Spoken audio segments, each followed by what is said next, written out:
Bonjour, bienvenue sur ma page. C'est notre 4e semaine et je suis François-Xavier Kabimba. Je suis heureux de vous recevoir sur ma page. Merci. Merci de vous connecter, merci de partager, merci d'aimer.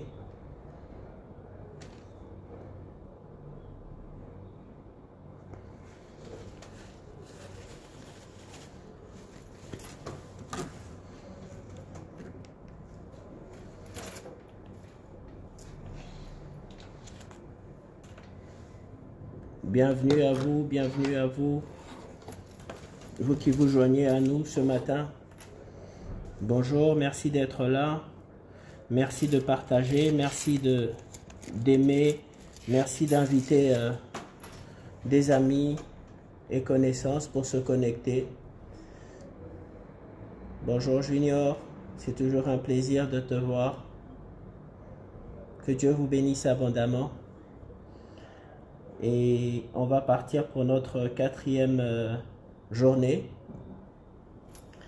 Parce que tu dois réussir. Réussir est une obligation pour toi. Tu n'as pas d'autre choix que de réussir. Merci à vous de vous connecter.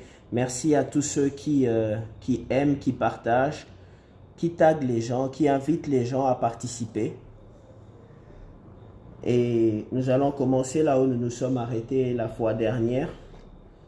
Je prends un texte qui sera encore intéressant pour nous pendant ces moments de live. Juste une minute et nous allons commencer. Juste une minute et nous allons commencer. Que Dieu vous bénisse abondamment. Merci d'être là. Merci d'être là. Merci d'être là. Que Dieu vous bénisse abondamment. Ce matin, nous allons repartir de l'endroit où nous nous sommes arrêtés le mardi passé.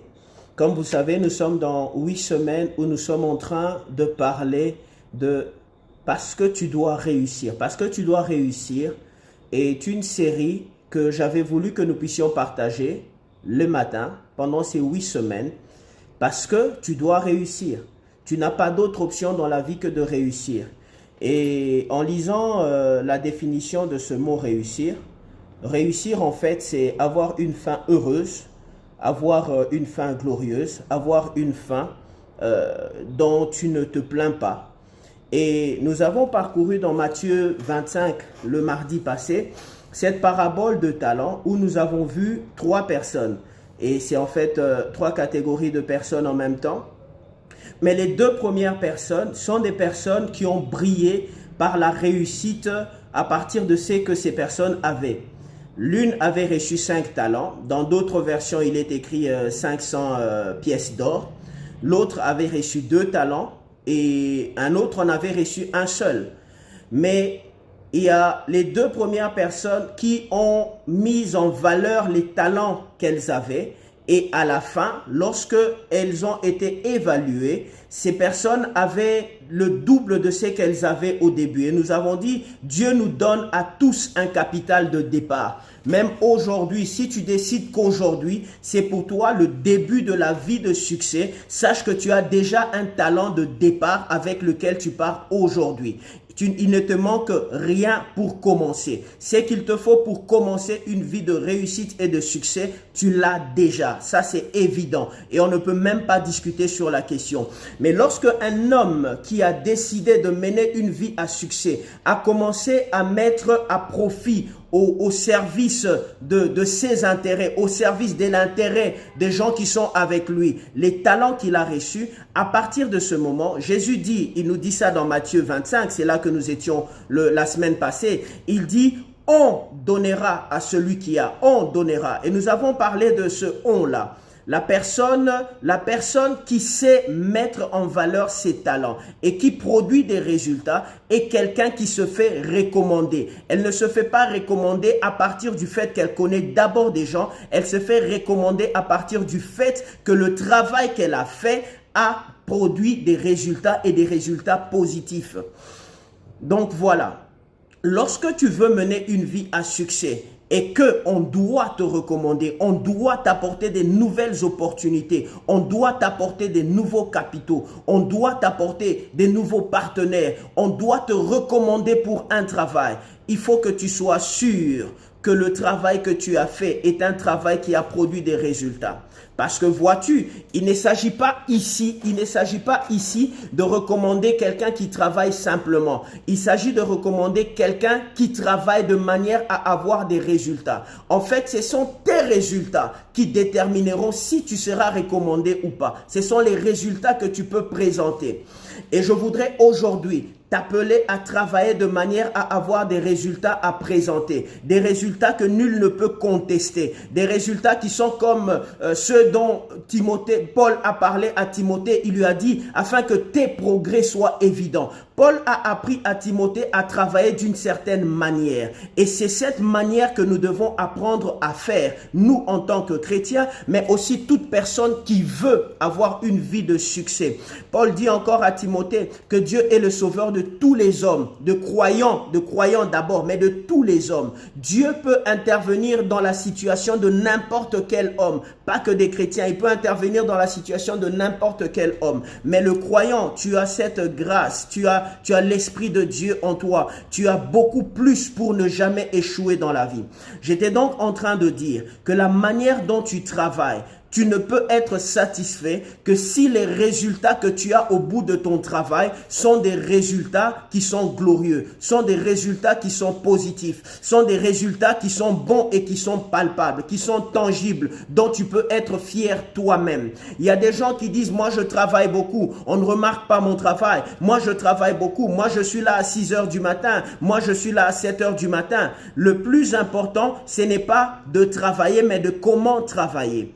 La différence entre ce que je dis et ce que les gens pensent généralement, c'est que pour eux, le simple fait de travailler justifie tout. Le fait de travailler ne justifie pas tout, mais les résultats que tu produis dans ton travail, c'est là la chose la plus importante. Ce sont les résultats qui vont te distinguer des autres. Tout le monde peut venir à 6 heures, mais si à 17 heures, tout le monde a produit 5 $ et que toi tu as produit 100 $, tu vaux plus que ceux qui sont arrivés à 6 heures. C'est donc les résultats qui comptent. Regardez dans cette parabole de talents. Les deux premiers ont travaillé et ils ont ramené les résultats. Ne pensez pas que le troisième n'a pas travaillé parce que le troisième a d'abord commencé par chercher un endroit où personne ne pourra voir qu'il va cacher le talent à l'intérieur, sous la terre. C'était 100 pièces d'or. Il a cherché, il a trouvé. Il n'y avait personne autour. Il a creusé. Il a fourni un effort pour creuser. Il a caché le talent. Il l'a caché. Et je suppose que de temps en temps, il revenait pour voir si le talent est encore là. Et longtemps après, le talent était encore là. Il a même sécurisé le talent sous la terre où il l'avait mis. Il a travaillé, mais il n'a produit aucun résultat. La différence avec toi aujourd'hui, c'est que toi, tu es conscient que la manière dont tu dois travailler n'est pas une manière simplement de faire. Travailler, ce n'est pas seulement faire, mais travailler, c'est faire les choses de manière à avoir des résultats. Et des résultats dont tu peux t'enorgueillir, des résultats dont tu peux être fier, les résultats que les autres peuvent voir également. Il y a un texte formidable sur lequel mon papa Jean Bosco Kindomba nous a enseigné. Je l'ai entendu prêcher sur cela 3 ou 4 fois et c'est quelque chose de particulier.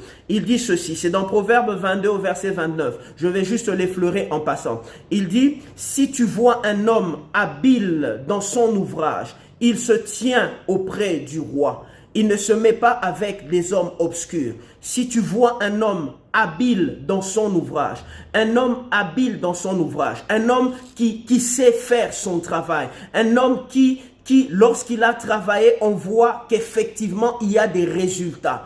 Cet homme-là, il faut le voir. Il dit, si tu vois un homme, il est impossible qu'un homme soit habile dans son ouvrage et qu'il ne soit pas vu des autres personnes. Voyez-vous, il est impossible que tu sois habile dans ton ouvrage. Il est impossible que tu sois quelqu'un qui produit des résultats sans que personne ne te remarque. On remarque toujours les gens qui font du bon travail. Et pour moi, le bon travail, c'est le travail qui produit des résultats. Et dans la parabole de Matthieu 25, la parabole de talent, on voit les gens qui ont ramené un gain. Ils disent au maître, tu m'as donné 5. Voici, j'en ai gagné 5. À partir de ce que tu m'as donné, j'ai travaillé et j'ai travaillé de manière à produire beaucoup plus que ce que j'avais avant. Aujourd'hui, j'aimerais t'exhorter à une chose.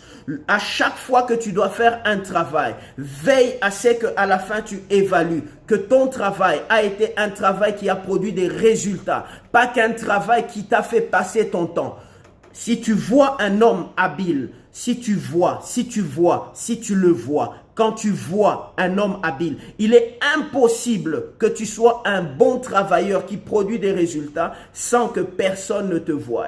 Il y a une excuse que les gens ont souvent eue, mais c'est une excuse qui, en mon sens, est débile. C'est l'excuse de dire, voilà, moi là où je travaille, il y a des occultistes. Mais Daniel, il a travaillé également au milieu des occultistes, je te le rappelle. Moïse, il a brillé au milieu des occultistes, je te le rappelle. Joseph, il a brillé au milieu des occultistes, je te le rappelle. Et toi, tu n'as aucune excuse. Lorsque Paul laisse Timothée dans la ville d'Éphèse pour que Timothée puisse produire des résultats, Éphèse était une ville de magiciens. Éphèse était une ville d'occultistes. Éphèse était une ville de gens qui ne confessaient pas la même foi que Paul, Timothée et les autres. Mais ils ont été brillants à ces endroits-là. Bien-aimé, j'aimerais te dire, si tu veux avoir une vie de succès, sois certain qu'à chaque fois que tu fais un travail, il y a des résultats qui sont positifs. Il y a des résultats dont tu peux te réjouir. Il y a des résultats que les autres ne peuvent pas contester.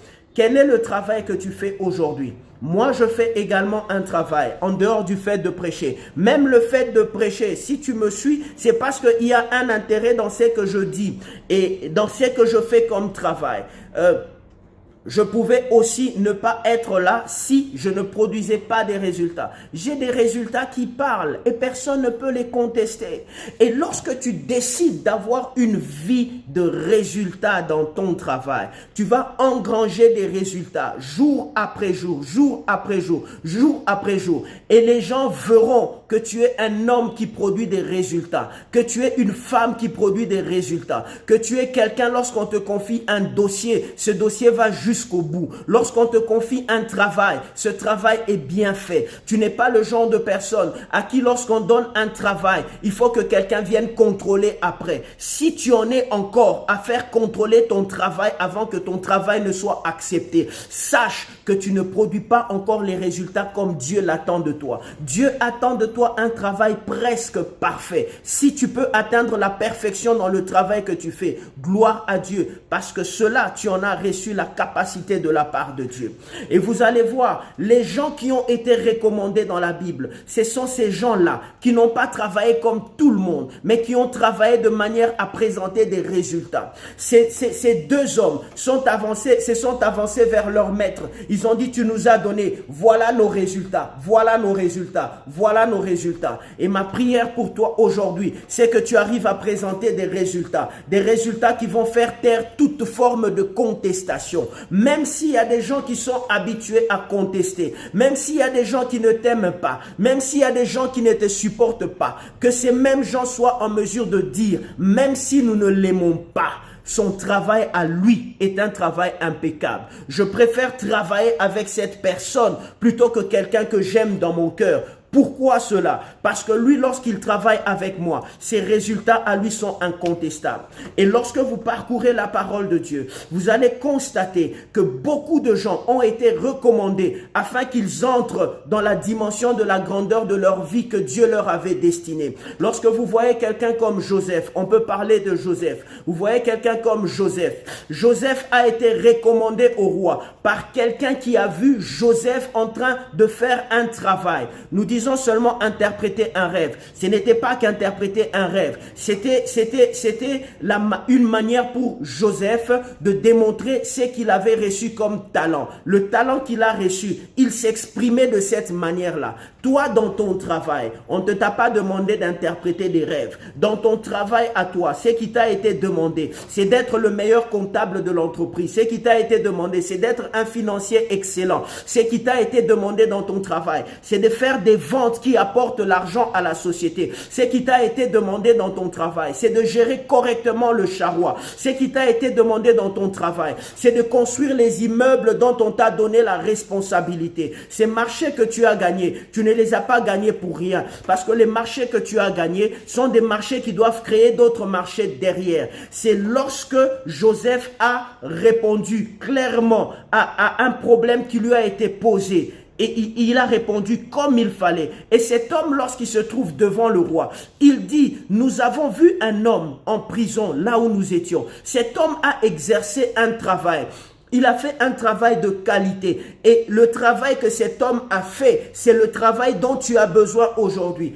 Il a été recommandé pour entrer dans sa destinée. Mais la recommandation n'est pas venue de quelqu'un qui n'avait pas une bonne idée, une bonne connaissance, une bonne référence de Joseph. C'est quelqu'un qui avait une référence de succès du travail de Joseph. Si tu donnes aux gens des références de succès du travail que tu fais, les gens te recommanderont aux lieux les plus élevés. Mais si ton travail à toi n'est pas un travail de qualité et ne produit pas de résultats qui sont incontestables, des résultats qui sont favorables, alors personne ne te recommandera pour que tu entres dans ta destinée. Décide-toi donc aujourd'hui de ne pas travailler comme tout le monde. Décide-toi aujourd'hui de travailler de manière à avoir des résultats. Et lorsque tu travailles de manière à avoir des résultats, même toi-même dans ton cœur, tu sentiras cette joie d'avoir produit quelque chose de bon. Et vous savez, pour les personnes qui ont l'habitude de travailler de manière à produire les résultats, moi, dans mon travail, j'écris beaucoup. Et lorsque j'écris beaucoup, je peux savoir qu'il manque quelque chose dans ce que j'ai écrit. Je peux savoir qu'il manque quelque chose dans ce que j'ai fait. Et je vais trouver cela, je vais arranger cela afin que la qualité de mon travail soit incontestable. Lorsque je produis un travail, il n'y a personne qui peut le contester. Et tu peux le faire également de cette manière. Mais ça, c'est un enseignement que le Seigneur nous donne. C'est un enseignement que la parole de Dieu nous donne. Joseph a été recommandé parce que Joseph a fait un travail de qualité et ce travail a été apprécié et cet homme était fier de parler de lui. Est-ce que tu penses aujourd'hui qu'il y a des gens qui peuvent être fiers de parler de toi? Et quand ils parlent de toi, de la qualité de ton travail, je ne parle pas de ton intégrité de chrétien, parce que tu peux être un chrétien intègre et échouer dans ton travail, échouer lamentablement, lamentablement. Ce n'est pas ça qui produit les résultats. Ce qui produit les résultats, c'est la décision que toi tu prends de produire des résultats, de ne t'arrêter que lorsque le travail est bien fait. Ne dis pas comme j'entendais les gens dire, Eza Musala Mundele, Eza Musala Mundele te, Eza Lisolo a Vinayo. Toute ta vie dépend de ce que tu produis aujourd'hui. Si tu produis bien, tu fais bien les choses, on te recommandera. On te donnera d'autres opportunités. C'est ce que Jésus dit. On te les donnera. Mais si tu ne le fais pas, il n'y a personne qui parlera favorablement de toi. Moi, j'ai des gens avec qui j'ai travaillé il y a des années en arrière. C'est des gens dont j'ai apprécié le travail. Et toutes les fois où ils me donnaient d'engager quelqu'un dans le domaine du commercial, je rentre derrière. Je regarde les gens dont j'ai vu les performances dans les passés. Et je vais chercher ces gens-là. Je peux les appeler pour dire, est-ce que vous avez formé d'autres personnes? Ces personnes, j'en ai besoin. Il y a quelques semaines en arrière, on devait recruter quelqu'un. Je suis allé où? Je suis rentré dans les références des gens qui travaillaient bien, que j'ai connus dans le passé. C'est là que je suis allé les chercher. Parce que leur travail a parlé en leur faveur. Bien-aimé, travaille de manière à ce que ton travail parle en ta faveur. On peut t'accuser de tout, mais que personne ne soit en mesure de dire que tu ne travailles pas bien, que ton travail ne produit pas des résultats. Je t'interdis d'être quelqu'un qui travaille sans résultat. On peut parler de David. Comment David est-il entré dans la maison du roi? Pour que David entre dans la maison du roi, il y avait un problème dans la maison du roi et on avait besoin d'une solution. La question était, il fallait trouver quelqu'un qui sait jouer de la harpe. Il faut trouver quelqu'un qui sait jouer de la harpe. Et dans la cour du roi, il y a une réunion. On a besoin de quelqu'un qui sait jouer de la harpe. Et le roi dit, allez, trouvez-moi quelqu'un qui sait jouer de la harpe. Parce que j'ai un problème. Le problème que j'ai dans ma tête nécessite un joueur de harpe. Amenez un joueur de harpe. Et dans la cour du roi, il y a un homme qui s'est levé. Et cet homme a dit ceci. Il dit, voici, j'ai vu un fils d'Isaïe. Je l'ai vu. J'ai vu un fils d'Isaïe. Dis-moi, quand les gens te voient travailler, quelle impression ils ont dans leur tête? Es-tu un homme qui travaille de manière à produire des résultats ou es-tu un homme qui passe son temps à se plaindre? Et dans mon esprit, j'ai beaucoup entendu parler des gens qui passent leur temps à se plaindre. Écoute-moi, la personne qui est assise à côté de toi, avec qui tu travailles, si demain elle est élevée en dignité, elle voudra prendre des gens qu'elle connaît. Aujourd'hui, on peut dire, voilà, de ce côté-là, ce sont ses amis qui sont là. Mais oui, ce sont les gens qu'il connaît et ce sont les gens que cette personne connaît également. Les personnes qui sont élevées en dignité prendront d'abord les gens qu'elles connaissent. Mais est-ce que toi, celui qui t'entend tous les jours te plaindre au travail, s'il est élevé en dignité aujourd'hui, penses-tu que c'est toi qu'il viendra chercher pour qu'il puisse réussir dans sa mission? Est-ce que c'est que cette personne voit dans ta manière de travailler, convainc la personne que si elle te met à côté d'elle, elle pourra réussir avec toi à côté d'elle? Rappelle-toi, si tu vois un homme habile dans son travail, il se tient auprès du roi.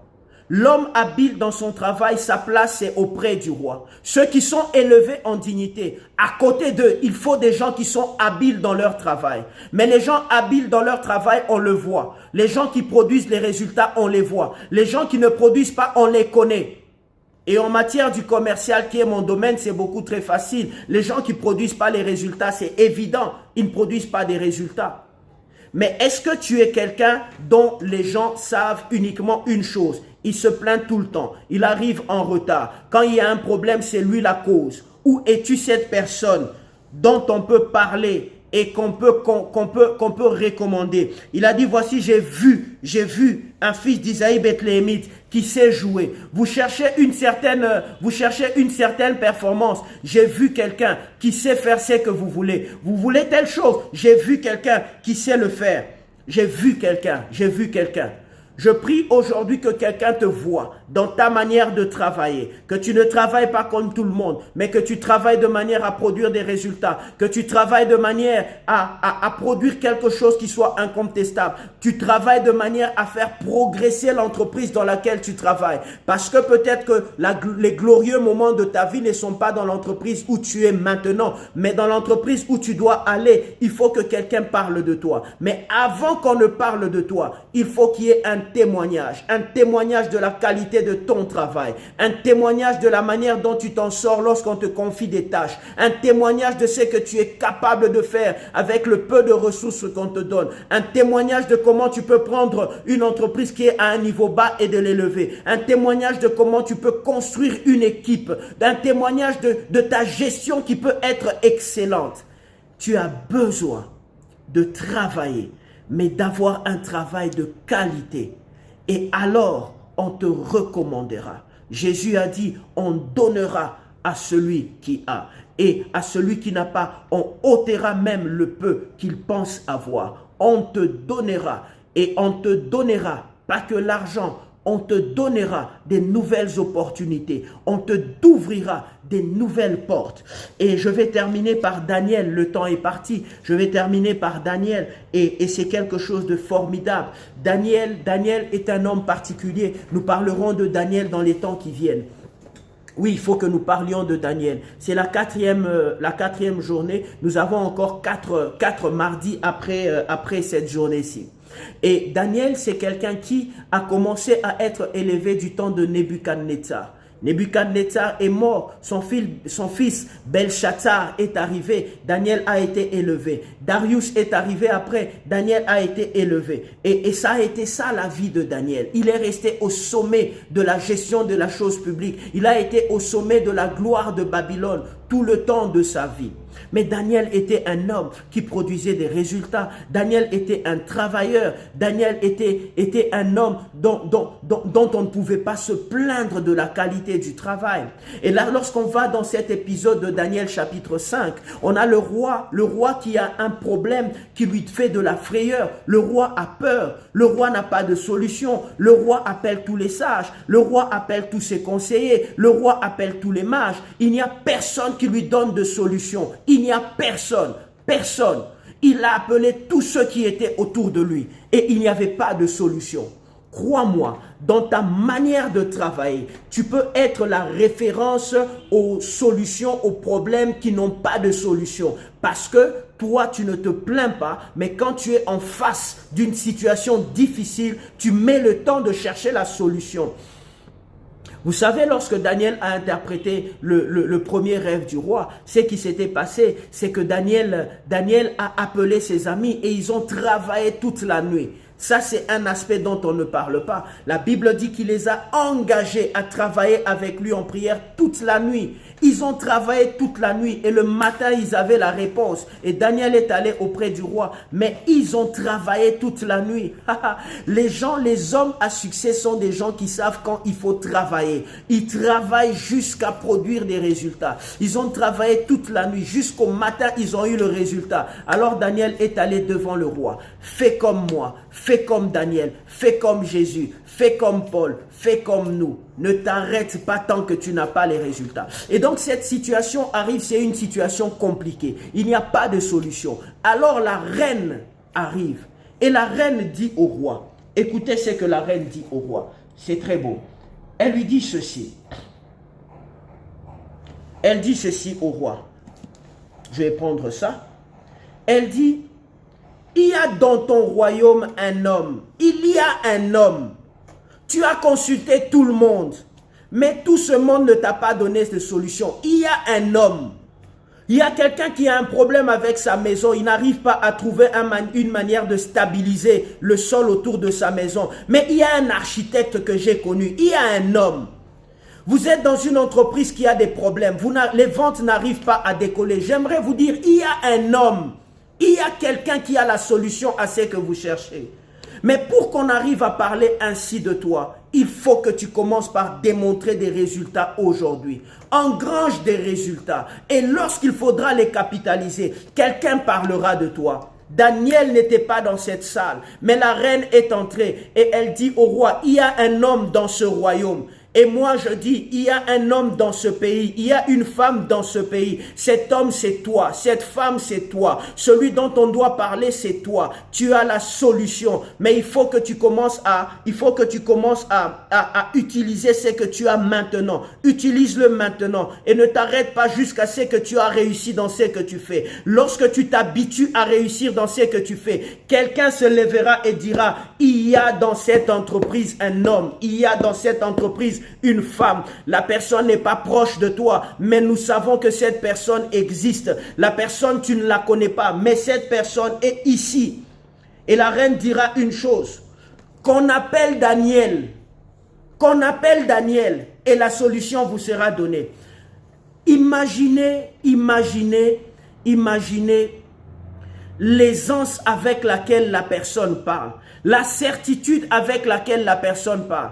Il dit, ah, vous avez un problème sans solution. Tout le monde a essayé, n'a pas trouvé. Appelez Daniel, vous aurez la solution. Quelle certitude!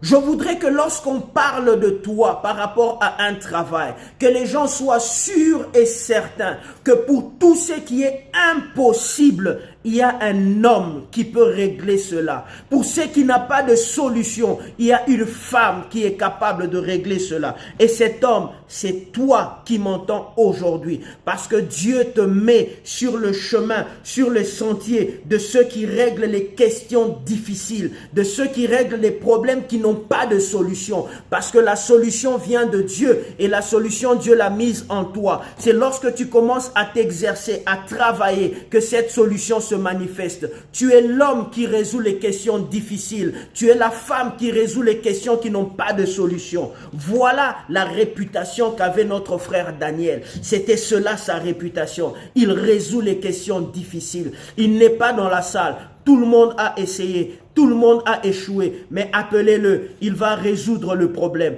Pourquoi? Parce qu'il avait une réputation qu'il avait déjà traînée. Et cette réputation, c'était la réputation d'un homme qui avait du succès dans toutes ses entreprises. Voilà, tu dois réussir. Dans tout ce que tu fais, tu dois réussir. Réussis aujourd'hui et demain on te recommandera. Réussis aujourd'hui et demain on parlera de toi. J'aurais voulu lire le texte, mais le texte est long et nous n'avons pas beaucoup de temps. Écoutez ce que le roi dira à Daniel. Et le verset 13 dit, alors Daniel fut introduit devant le roi. Tu veux qu'on t'introduise quelque part, mais est-ce que la personne qui va t'introduire n'aura pas honte après? Tu veux qu'on t'introduise? On peut t'introduire. Je te dis qu'on peut t'introduire. Et le roi dit ceci à Daniel. Il dit, j'ai appris sur ton compte. J'ai appris, j'ai entendu parler de toi. Que quelqu'un entende parler de toi aujourd'hui. Et je prie Dieu pour tous ceux qui ont eu des réalisations positives, pour tous ceux qui ont réalisé des grandes choses dans le passé, qu'aujourd'hui quelqu'un parle de toi, qu'il parle de toi en bien, qu'il parle de toi auprès de la personne qui a la signature sur ton dossier, qu'il parle de toi auprès de quelqu'un qui a un besoin qui te permettra d'être élevé en dignité, qu'il parle de toi auprès de quelqu'un qui t'ouvrira une porte qui transformera toute ta vie. Oui, qu'aujourd'hui quelqu'un parle de toi. Parle également de quelqu'un à ceux qui sont avec toi. Tu peux leur ouvrir des portes à travers ce que tu vas dire de cette personne parce que tu connais ses performances. Et toi également, on parlera de toi. On parlera de toi au roi. On parlera de toi au roi. Parce que ceux qui sont habiles, leur place c'est à côté du roi. Leur place c'est dans la cour du roi. Leur place c'est au milieu des grands. Que tu deviennes grand au milieu des grands. Que Dieu te bénisse abondamment. Nous allons nous retrouver le mardi prochain à 7h30 de Kinshasa. J'ai rendez-vous avec toi et tu as rendez-vous avec la grandeur. Tu dois réussir et tu réussiras au nom de Jésus. Bonne journée chez toi.